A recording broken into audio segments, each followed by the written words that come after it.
Hello, welcome back to 10 at 10. My name is Michael Ramage. I'm the director of the Cyber Education Research Center here at Murray State University. And welcome back to 10 at 10. 10 at 10 is brought to you through a partnership between Murray State University Grow West, the Technology Council of West Kentucky, KY Innovation, and our local partner, Sprocket Innovation in Paducah, and the Kentucky Innovation Station in Madisonville. Welcome to 10 at 10 episode 140. We're going to run through a few headlines today. We'll see how many we get through. Again, I always like to remind you that the headlines that we're talking about today are those headlines that I think help to raise awareness with you, help to teach you a little bit about what we need to be doing to protect our organizations and protect our even our families in cyberspace. So let me just get started. Let me share my screen and start sharing a few cyber attacks that we can talk about. Let me see if I can make that look a little bit better. All right. So, first one, numbers don't lie. Exposing the harsh truth about cyber attacks. I came across this article. It's from about a week ago, a little bit more than that. And a group looked at the last 90 days of cyber attacks. And I just want these numbers to just try to sink in. And the best thing I can compare these numbers to is I remember when I was a kid, we used to think about how much money Michael Jordan made and Bill Gates made and put it down on a day or an hour or even a minute per minute basis. And the numbers were just staggering.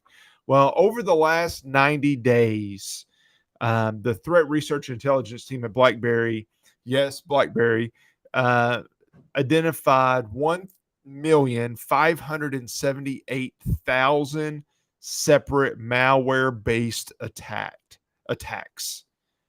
1.5 million attacks, malware-based attacks over the last 90 days. Of those, over 200,000, just over 200,000, were previously undetected malware.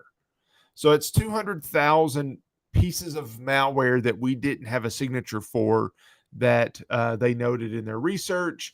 And if you break that down per day, per hour, per minute, that is 12 attacks per minute on average over those 90 days.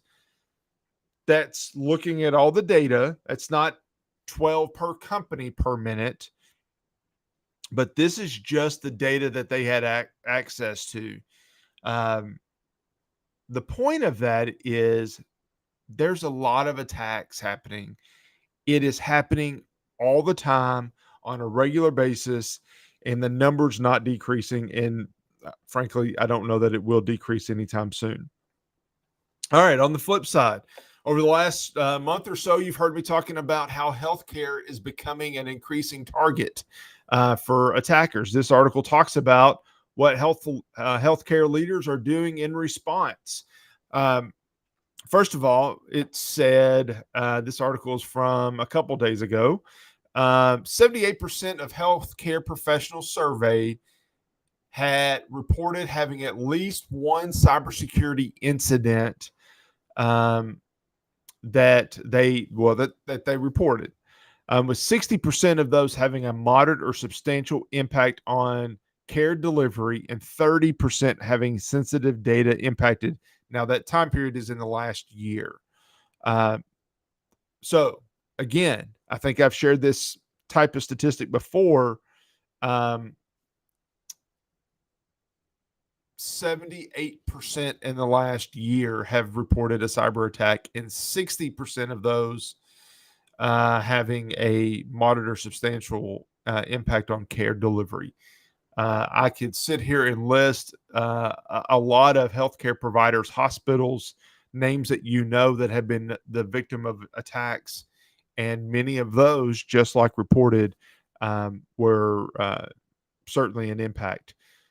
As a response to that, 51% of respondents, so just barely over half of the respondents, actually reported an increase in security budgets over the last year and prioritizing threats, patching medical devices, improving asset inventory, segmenting medical devices, things that we've talked about on 10 at 10, but there is, at least half are devoting more money to defend against cyber attacks.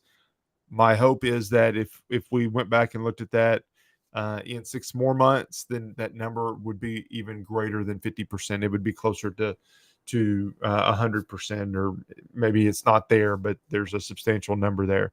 So I think that's important. We should be doing more.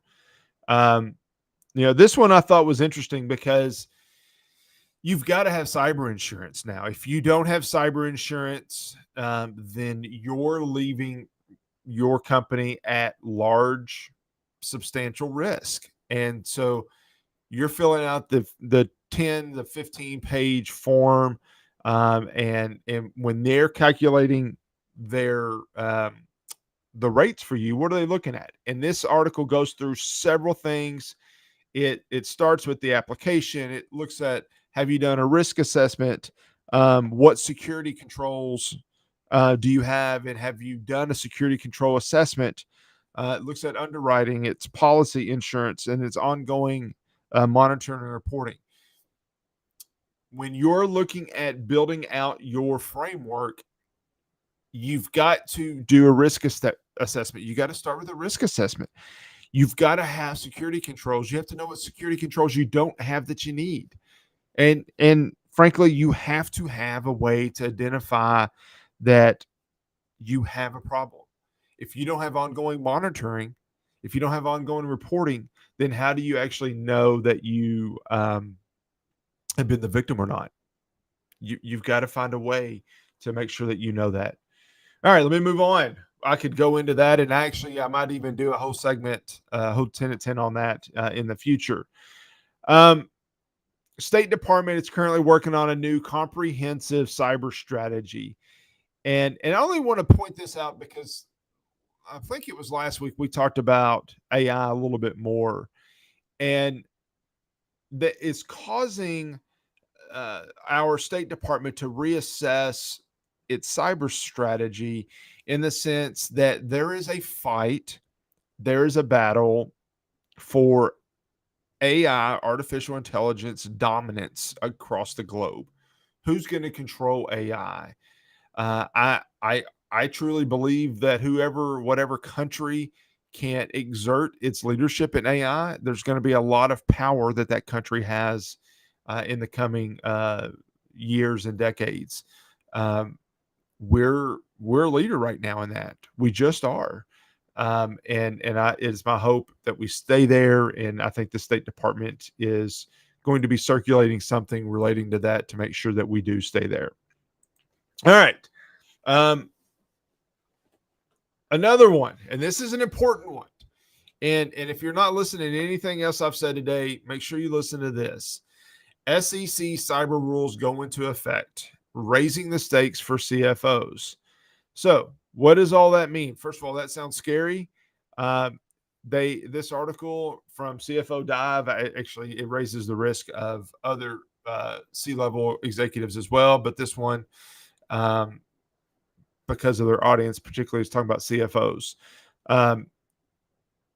The Securities and Exchange Commission is raising the stakes. They have implemented new cybersecurity rules that expose corporate leaders to more personal liability risk. And what that means is that if you're not doing what you're supposed to be doing as a leader of a company, if you're not doing the basic things to protect customer data, protect your company, then you can be held liable.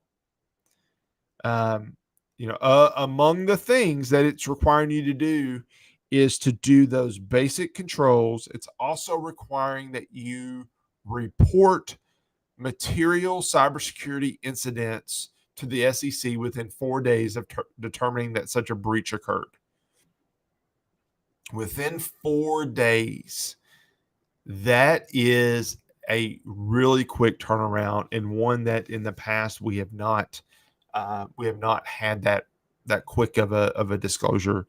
There are some categories that want a 48-hour disclosure. but within 4 days of determining that you've had a material cybersecurity breach, you must report to the SEC if you're under SEC control. That's a big change, and one along with requiring controls that corporate leaders in your organization need to take note. If you're that corporate leader or if you work with corporate leaders, make sure they understand these new controls and the liability that they are facing. All right, we're over time as always, but thank you very much for joining. I hope you found these helpful. You can go through the comments and we'll try to post the links to the articles there. If you have questions, let me know, and I'll see you next week back here on 10 at 10. Thank you. Bye.